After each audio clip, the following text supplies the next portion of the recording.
Hello hello, मेरा नाम वरद लाड है और आज मेरा दिल्ली में F1 वीज़ा का बायोमेट्रिक्स अपॉइंटमेंट था।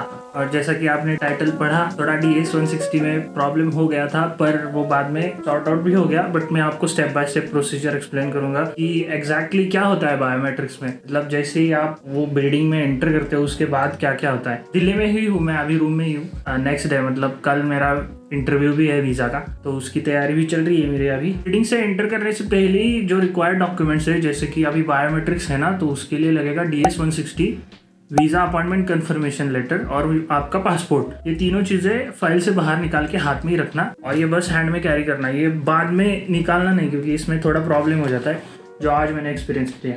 ठीक है, मूविंग ऑन। तो पहले मैं कनॉट प्लेस पहुंचा। वहाँ पे शिवाजी स्टेडियम जो है पूरा, वो सारा अंडरग्राउंड एकदम बिल्डिंग है। तो उसमें पहले बायोमेट्रिक्स का अपॉइंटमेंट था। तो पहले तो लाइन में खड़ा किया हम लोगों को। मेरा अपॉइंटमेंट था 9 बजे का, मैं पहुंचा वहाँ पे 8:15 को और 8:25 को हमें लाइन में खड़ा किया उन लोगों ने। अलग अलग टाइम के अलग अलग लाइन्स थी। एक एक लाइन से अंदर जाने के बाद पहले सिक्योरिटी चेकअप पे जाता है। आपको ये ऐसे हारमोनियम फाइल्स वगैरह भी सिक्योरिटी कन्वेयर बेल्ट से ऐसे निकालना पड़ता है, वो स्कैन होके आते हैं। फिर उसके बाद आपका फिजिकल सिक्योरिटी चेकअप होता है, वो गार्ड ऐसे चेक करता है सब कुछ। देखो, अब US के बायोमेट्रिक्स के लिए जा रहे हो तो आपको, मतलब दिल्ली में जा रहे हो तो आपको एक आइडिया होगी। आप पहले नीचे जाते हो लेफ्ट साइड में, फिर वापस फर्स्ट एस्केलेटर से और नीचे जाते हो, तो उसके बाद आपको आगे लाइन दिखेगी बायोमेट्रिक्स वेरिफिकेशन के लिए। तो उस लाइन में आपको जाके देखना पड़ेगा। और सारे ऑफिसर हेल्पफुल है। अगर कोई आपको प्रॉब्लम आए उस टाइम तो आप ऑफिसर्स को पूछ लेना, वहाँ पे है सारे। लाइन में खड़ा हुआ मैं, और जैसे जैसे लाइन आगे जा रही थी, वो फर्स्टली आपके डॉक्यूमेंट्स चेक करते हैं, DS-160 और अपॉइंटमेंट कंफर्मेशन लेटर पासपोर्ट के हिसाब से। तो मेरा क्या हुआ था, मेरा पासपोर्ट पे फर्स्ट नेम, मेरा नेम और मेरा मिडिल नेम आया था, मतलब वरद और मेरा मिडिल नेम, और लास्ट में आया था मेरा सरनेम। वो DS-160 पे वैसे नहीं था। DS-160 के फॉर्म में फर्स्ट नेम में बस वरद ही था, मतलब मिडिल नेम मिसिंग था। तो जब भी आप DS-160 भरते हो ना, तो पासपोर्ट के हिसाब से ही नाम भरना। मैंने बहुत बार चेक भी किया और वापस मेरा मिस्टेक, वो मेरे को मतलब रियलाइज नहीं हुआ कि वो मिस्टेक है एक्चुअली। फर्स्ट नेम और लास्ट नेम, मैंने बस फर्स्ट नेम और लास्ट नेम ऐसा फीड कर दिया था। पासपोर्ट के हिसाब से नहीं, पासपोर्ट के हिसाब से first name is my first name and then middle name, ये दोनों मिला के एक फर्स्ट नेम है।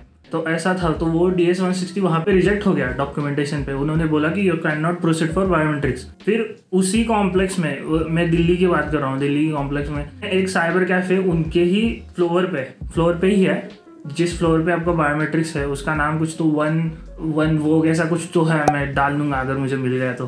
ठीक है, उस कैफे में गया और DS-160 का रीचेक करके वापस एडिट करना था, नाम बदलना था। तो वो कर सकते हो, आप खुद भी घर पे कर सकते हो। अगर आपको अभी ये मिस्टेक रियलाइज हुआ है तो आप उस वेबसाइट पे जाओ DS-160 फॉर्म के, वहाँ पे रिट्रीव एप्लीकेशन करके आप वापस एक बार आपका नाम वगैरह एडिट करके वापस एक कंफर्मेशन पेज पे आप उसी ID के साथ कर सकते हो। पर अगर आपको ठीक से आइडिया नहीं है इस प्रोसेस के बारे में तो किसी की हेल्प लो।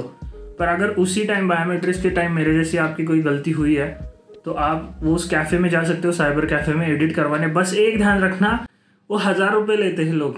वो जो कॉम्प्लेक्स बिल्डिंग होती है ना, उस बिल्डिंग के बाहर भी लोग खड़े होते हैं कि आपके कोई एडिट्स करना है क्या, रीचेक रिकरेक्शंस वगैरह करने हैं क्या, उसके लिए पूछने वाले लोग खड़े होते हैं।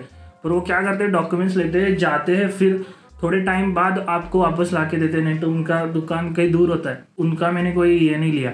और हाँ, एक मोस्ट इम्पॉर्टेंट थिंग, बैग्स और फ़ोन अलाउड है। फ़ोन को बस साइलेंट रखना।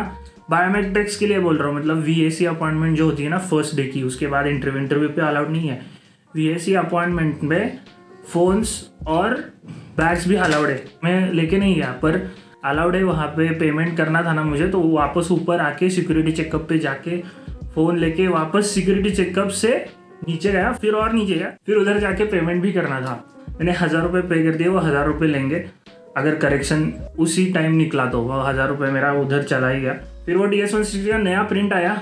फिर सब वो जो ऑफिसर्स थे उन लोगों ने रीचेक किया। और अंदर जाने के बाद फर्स्टली आपका फ़ोन तो स्विच ऑफ करना पड़ता है, मतलब डॉक्यूमेंट वेरीफाई होने के बाद वो एक और चेकअप होता है सिक्योरिटी का, उस टाइम आपको फ़ोन स्विच ऑफ करना पड़ता है। स्विच ऑफ करने के बाद आप वापस एक रूम में जाते हो। उस रूम में मतलब मेरे टाइम तो 3 ऑफिसर थे। 3 ऑफिसर होते हैं, उनमें से एक ऑफिसर आपका पासपोर्ट और DS-160 फॉर्म लेते हैं। तो उसमें से कुछ तो चेकअप करके आपके पासपोर्ट के पीछे एक बारकोड लगा देते हैं। उसके बाद आपको और एक लाइन में जाना पड़ता है। उस लाइन में आपका लेफ्ट हैंड का, राइट हैंड का फिंगरप्रिंट और फेस का फोटो। अगर दिल्ली कॉन्सुलेट में हो, मेरे टाइम तो कोई फोटो लगा नहीं, मतलब 2x2 का जो पासपोर्ट फोटो होता है वो मैंने खींच के तो रखा ही था एक सेफर साइड के लिए, बट आपके वेरिफिकेशन के टाइम, बायोमेट्रिक्स के टाइम वो खुद फोटो खींचते हैं, उनका DSLR होता है। मुंबई का मुझे आइडिया नहीं है। आपके DS-160 पे वो एक स्टैम्प होता है उस DS-160 फॉर्म पे, उसके बाद ख़त्म, आपको एग्जिट करना है। पर मेन चीज़ है ये ध्यान में रखना कि DS-160 फॉर्म एकदम सही हो। टाइम के